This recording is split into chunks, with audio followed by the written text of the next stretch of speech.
This is a special podcast presentation from 700WLW.com. This is Casey Boland On Demand. Yeah, Casey's with Hengold Capital Management, and we're talking yesterday, Casey, about people who bailed out of the market back in 08, 09 and never got back in, and how much they did not just stood to lose, but ended up losing. For those who got back in, you have sort of a way to maybe calculate whether or not you got all the gains maybe you should have along the way up until now. Yeah, I mean, there's a good investment barometer out there one can look at to see if the returns that the market has been offering, have investors been capturing that?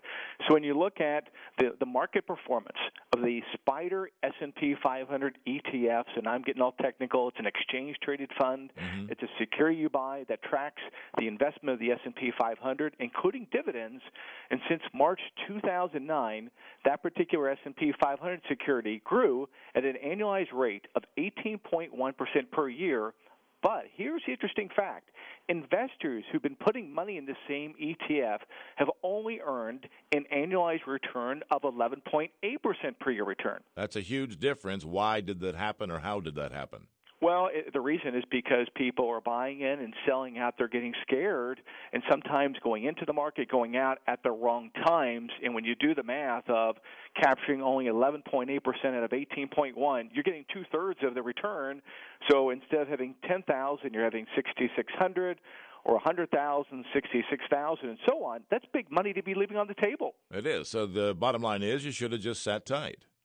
That's right, but I think at the time it sounds easy because there were a number of reasons one could point to as a cause of concern. You've had fiscal cliff, monetary experiments of QE, ZERP, NERP, Brexit, Occupy, populist, Arab Spring, ISIS, China, double-dip recession fears. It goes on. Right. But there's always a reason not to be investing in the market. And it can be of valid concerns. It could be the barrage of news media. It could be the pundits telling you that we're in store for a recession or market crash, that feeling of here we go again. And it brings up those fears that you want to get out of the market. Again, sit tight. It paid dividends for those who did.